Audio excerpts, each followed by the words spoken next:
तो देखो अब हम पढ़ते हैं chemical properties of alkene. Chemical properties of alkene में मैं बता रही, जैसे हमने पहले पढ़ा था तो हमने बताया था कि ये केमिकली इनर्ट होते हैं, केमिकली इनर्ट होते हैं, लेकिन कुछ कंडीशंस में ये रिएक्शन करते हैं। तो वो कौन सी कंडीशन है वो हमको देखना है। केमिकल प्रॉपर्टीज ऑफ एल्केन में जब मैंने जनरली बताया था कि generally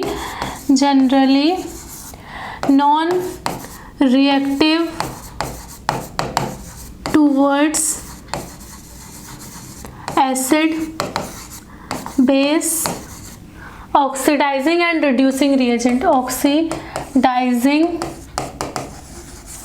and reducing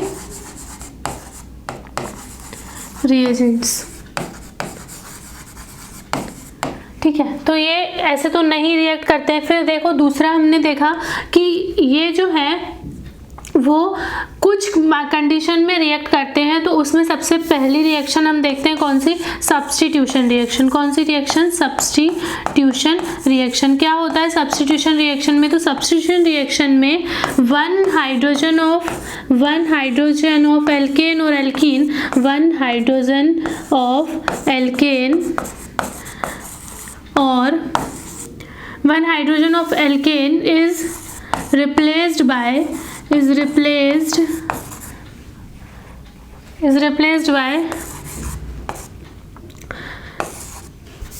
halide, nitro और sulphonic group.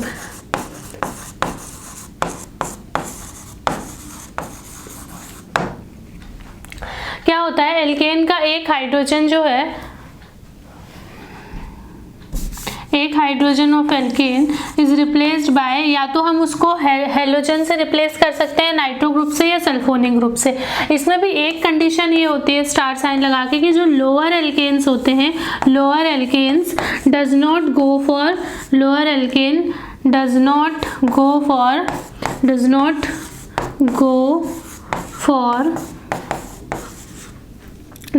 go for halogenation, does not go for sulfonation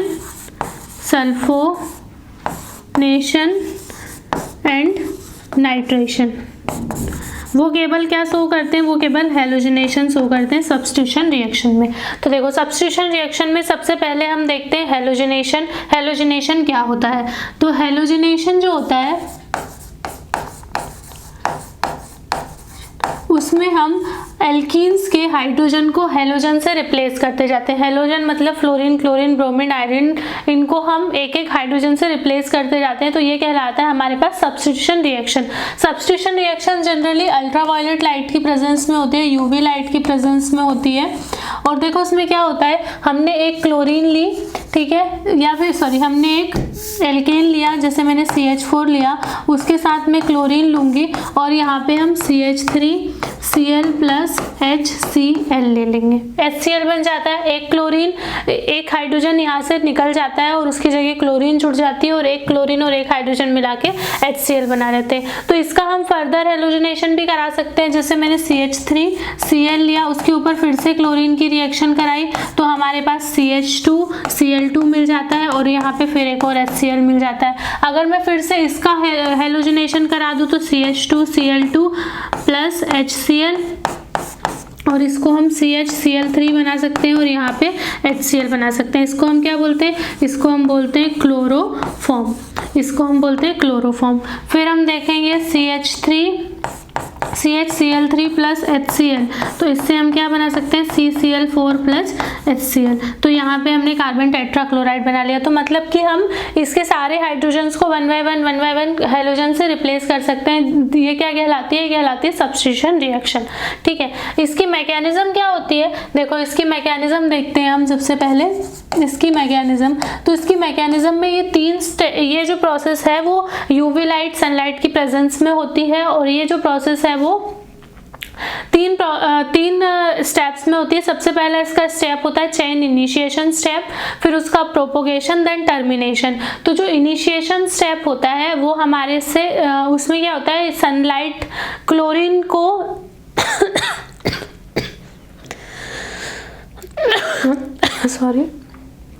उसमें क्लोरीन जो है वो सनलाइट की प्रेजेंस में रेडिकल में कन्वर्ट होता है, फिर वो रेडिकल रिएक्शन आगे प्रोपोगेशन में जाती है, फिर जाके वो रिएक्शन टर्मिनेट होती है। देखो कैसे होता है।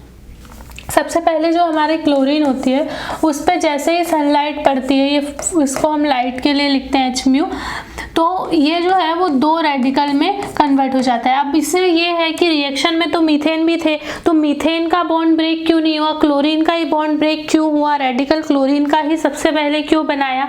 तो देखो क्लोरीन क्लोरीन बॉन्ड जो है वो वीक होता है as compared to carbon carbon या कार्बन हाइड्रोजन बॉन्ड के, इसलिए सबसे पहले रेडिकल जो किसका बनता है वो बनता है क्लोरीन का। तो इसको हम क्या बोलते हैं, इनिशिएशन स्टेप, इनिशिएशन स्टेप, ठीक है, इनिशिएशन स्टेप। और उसके बाद अरे भाई इनिशिएशन स्टेप, ठीक है। फिर उसके बाद आता है हमारे पास प्रोपोगेशन स्टेप, प्रोपोगेशन स्टेप। तो चेन प्रोपोगेशन स्टेप में क्या होता है, ये रेडिकल जो है वो अब मीथेन से रिएक्ट करेगा और फिर एक मिथाइल रेडिकल जनरेट करेगा। यहाँ से ये रेडिकल जनरेट करेगा, इसका एक हाइड्रोजन लेके चला जाएगा और यहाँ पे HCl बना लेगा। फिर क्या होगा, ये जो रिएक्शन, ये जो CH3Cl है, ये जो CH3 रेडिकल है वो किसी क्लोरीन एटम से रिएक्ट करके CH2Cl2 बना लेगा प्लस CH3Cl बना लेगा प्लस यहाँ से क्लोरीन रेडिकल निकल जाएगा। तो देखो इसमें क्या हो रहा है, रेडिकल जनरेट हो रहे हैं, मतलब कि जो रेडिकल की चेन थी वो प्रोपोगेट हो रही है, इसीलिए हम इसको क्या बोलते हैं कि ये कौन सी रिएक्शन है, ये है एक चेन प्रोपोगेशन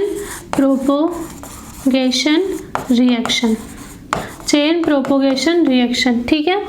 अब इस प्रोपोगेशन स्टेप में क्या होता है कि ये जो CH3Cl है वो किसी क्लोरीन रेडिकल से रिएक्ट करके CH2Cl का एक रेडिकल बना लेती है, प्लस यहाँ पे फिर CH2Cl का एक रेडिकल बना लेती है और यहाँ से हमारे पास HCl रिमूव हो जाता है। फिर ये जो CH2Cl का एक रेडिकल है वो HCl से रिएक्ट करके Cl2 से रिएक्ट करके हमारे पास CH2Cl2 बना लेगी और यहाँ से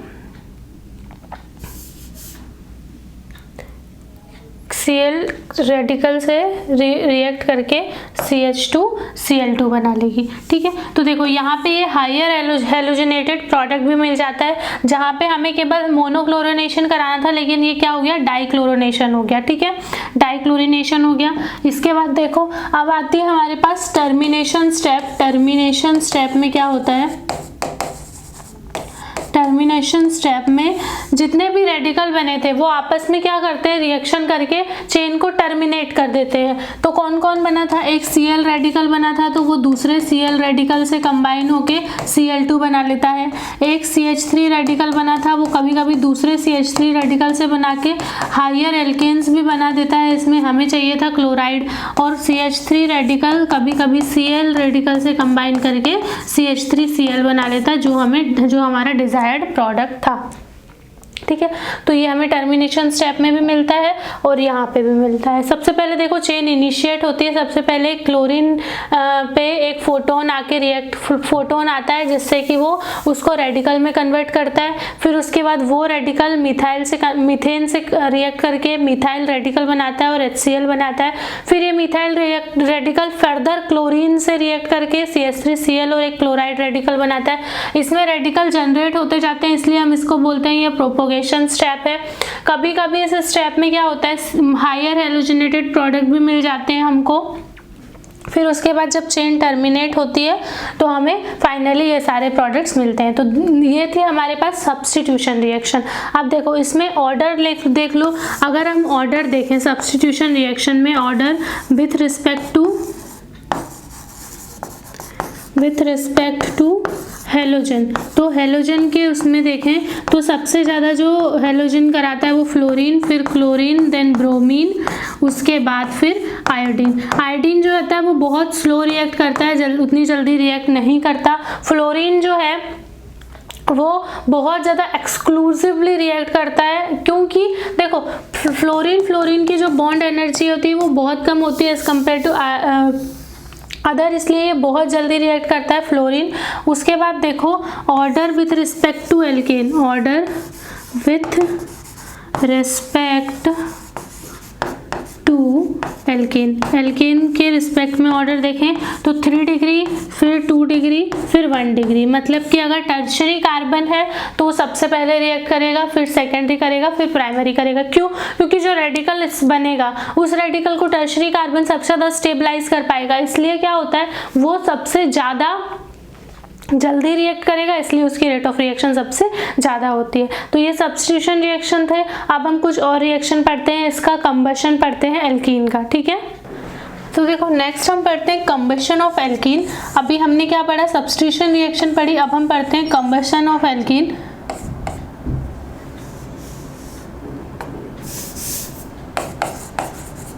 कंबशन ऑफ एल्कीन।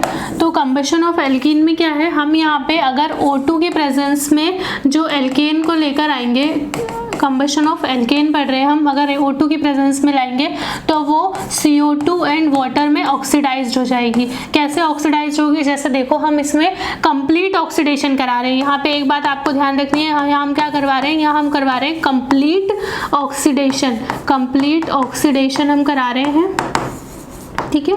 अब देखो यहाँ पे अगर मैंने CH4 लिया तो उसके साथ में O2 लूँगी और यहाँ जो रिएक्शन होगी वो कितना होगा, यहाँ जो रिएक्शन होगी वो देखो, यहाँ मैं 2O2 लूँगी तो यहाँ पे हमारे पास CO2 प्लस 2H2O मिल जाएगा, ठीक है।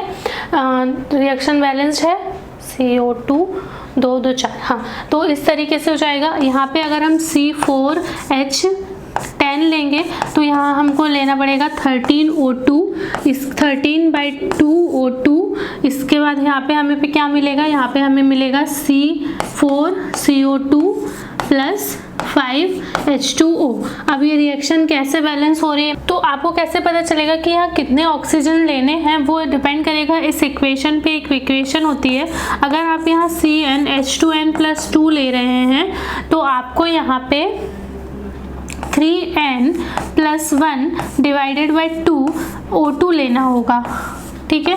तो यहाँ आप NCO2 बना पाओगे और यहाँ n+1 वाटर मॉलिक्यूल एलिमिनेट हो जाएंगे। देखो इस इक्वेशन में हम ऊपर वाले दोनों इक्वेशंस को सेटिस्फाइड करा के देखते हैं। जैसे अगर मैंने यहाँ 1 लिया तो मेरा CH4 है, तो 1 × 3 + 1 4 डिवाइडेड बाई 2, तो हमने यहाँ 2 ऑक्सीजन लिए।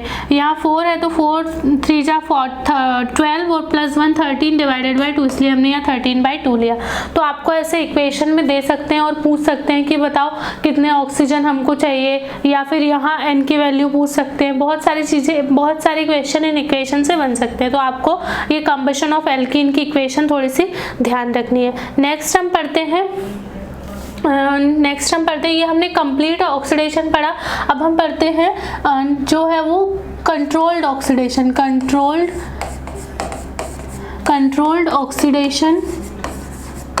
Oxidation of alkene. तो अगर आप कंट्रोल्ड ऑक्सीडेशन करोगे तो क्या होगा, इसमें आपको ऑक्सीजन की जो सप्लाई है वो लिमिटेड रखनी होगी। मतलब इसमें हमने किस इक्वेशन के अकॉर्डिंग दी थी, मतलब हमें अगर CH4 का कंप्लीट ऑक्सीडेशन कराना है तो हमें 2 ऑक्सीजन मॉलिक्यूल चाहिए। लेकिन अगर हम कंप्लीट ऑक्सीडेशन नहीं कराना चाहते, कंट्रोल ऑक्सीडेशन कराना चाहते हैं, हम ये नहीं चाहते कि वो सीधा पूरा का पूरा कार्बन डाइऑक्साइड और वाटर मॉलिक्यूल में टूट जाए, अगर हम ये नहीं चाहते, हम कुछ और प्रोडक्ट बनाना चाहते हैं, तो हमें उसके अकॉर्डिंग रिएक्शन कंडीशंस को चेंज करना पड़ेगा। जैसे अगर मैं यहाँ उसी CH4 के साथ ऑक्सीजन का मॉलिक्यूल ले लूँ तो मैं यहाँ पे कॉपर 573 केल्विन टेम्परेचर और 100 एटमॉस्फेरिक प्रेशर लेके इस ऑक्सीडेशन को कराऊं तो ये CO2 और वाटर में नहीं टूट के हमें CH3OH देगा। और अगर मैं यहाँ 2 लिखूं तो यहाँ पे भी 2, ठीक है। अगर मुझे ऑक्सीजन को बैलेंस करना है तो दोनों साइड 2 2 लगा दिया। उसके बाद अगर मैं इसी तरीके से CH4 लूँ और उसके साथ ऑक्सीजन लूँ, यहाँ पे Mn2 O3 में ऑक्सीडाइज लूँ तो यहाँ HCHO प्लस यहाँ से क्या मिल जाएगा, H2O, वाटर मॉलिक्यूल हमको मिल जाएगा। ठीक है, इसी तरीके से अगर मैं यहाँ पे CH3 सिंगल बॉन्ड CH3 लूँ, इसका ऑक्सीडेशन कराऊँ तो यहाँ पे हमारे पास अल्कोहल मिल जाएगा CH3OH। ठीक है, 2 मॉलिक्यूल्स ऑफ CH3OH मिल जाएंगे। ठीक है, 2 मॉलिक्यूल्स ऑफ CH3 मिल जाएंगे। इसकी रिएक्शन कंडीशन में हमको 2 मॉलिक्यूल ऑफ CH3COOH मिल जाएंगे, एसिटिक एसिड। एक 2 ऑक्सीजन हम इसमें अगर ऐड कर दें तो हमें CH3COOH के 2 मॉलिक्यूल मिल जाएंगे। यहाँ 2 ले लें हम, 2 2 जा 4, 2 जा 4। ठीक है, बाकी सब बैलेंस है, 3 दूनी 6 और 1 7। हाँ, इसको बैलेंस करना पड़ेगा। रुको, देखो CH3 है,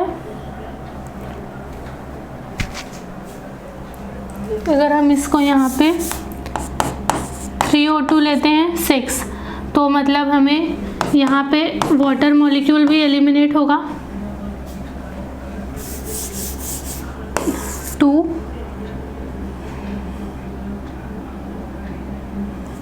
इस इक्वेशन को देखो ध्यान से, एक बार लिखते हैं अपन।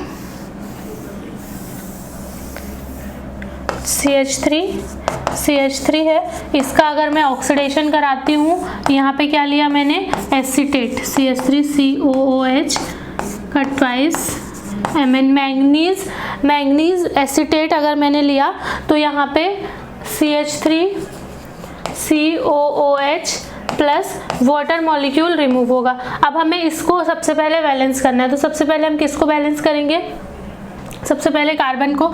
तो देखो कार्बन तो यहाँ कितने हैं, 2 हैं, वहाँ भी 2 है। ठीक है, उसके बाद अब देखो हाइड्रोजन को बैलेंस करो, 3 1 4 और 2 6, तो 6 हाइड्रोजन यहाँ भी है। फिर ऑक्सीजन की बारी आती है, 2 ऑक्सीजन है लेकिन वहाँ 3 है, तो हम क्या करें, इसको 3 2 3 6 करें इसको हम, और यहाँ पे 2 2 4, इसको 2 करें। ठीक है, तो ये 4 + 1, इसको हम करते हैं 2, तो फिर इसको भी हमको करना होगा 2। ये हो गए। अब ये रिएक्शन बैलेंस्ड है। देखो 6 ऑक्सीजन है तो 2 और 2 4 ऑक्सीजन है यहाँ पे। CH3COH में यहाँ 2 ऑक्सीजन हैं, तो इसको हमको दोबारा बैलेंस करना पड़ेगा।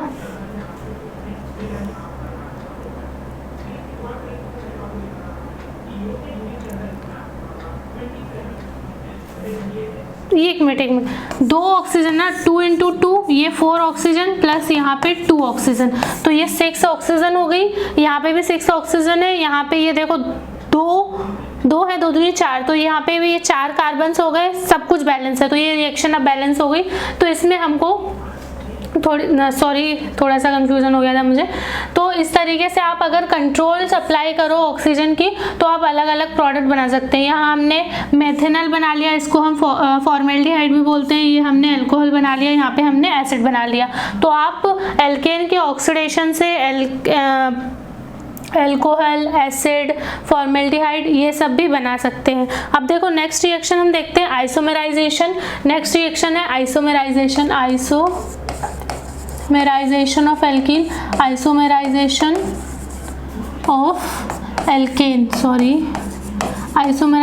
Of alkene. तो इसमें आपको क्या है, अगर आपने कोई एन एल्केन लिया है, लाइक मैंने लिया CH3 CH2 CH3, तो इसको मैं एनहाइड्रस एल्यूमिनियम ट्राइक्लोराइड और HCl की प्रेजेंस में ब्रांच्ड एल्केन में कन्वर्ट कर सकती हूँ। और ये कैसे बन जाएगा,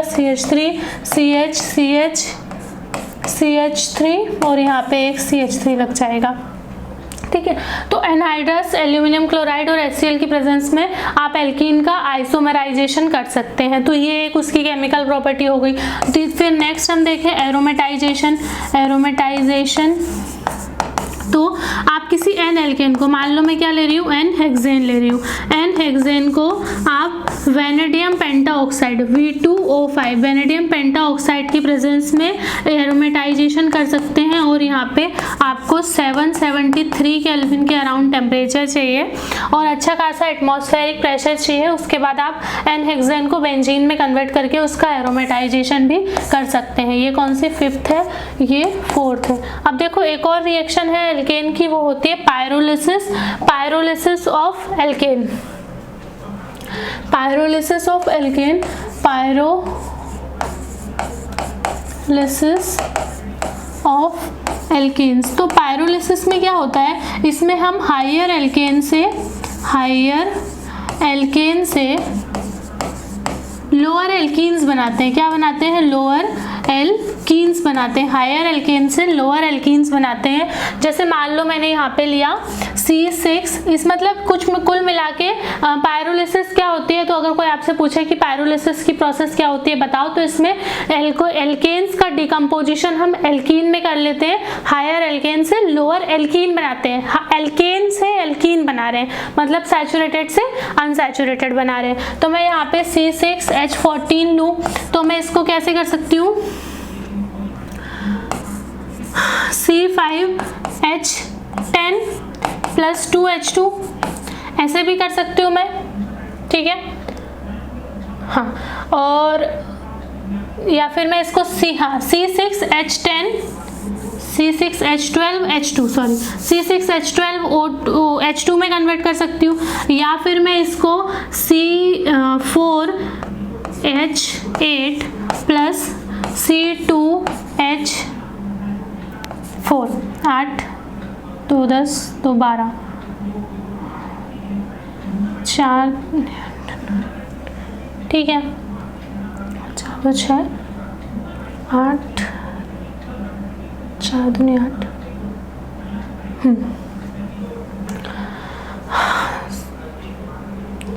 इसके बाद आप देखो, इसको हम यहाँ पे C3H6 में कन्वर्ट, C3H6 में कन्वर्ट कर सकते हैं और C2H4 में कन्वर्ट कर सकते हैं प्लस CH4 में कन्वर्ट कर सकते हैं, है ना। 3 2 5 और 1 6, ठीक है। इस तरीके से हम इसको चेंज कर सकते हैं।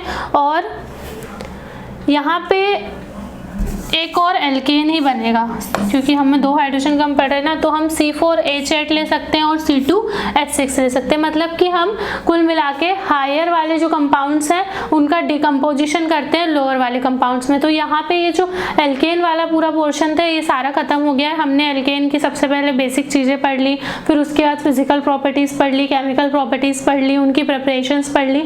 इससे ज़्यादा आपको एल्केन्स में नहीं पूछेंगे, ये सब बेसिक से चैप्टर होते हैं, इनमें बेसिक सी चीज़ें होती हैं, इसलिए इतना फास्ट जा रहा है। और वैसे भी इसमें मतलब ऑलमोस्ट मैंने सब कुछ कवर करवा दिया है। अगर आपको कोई डाउट है तो आप मुझसे व्हाट्सएप पे पूछ सकते हैं। Thank you so much.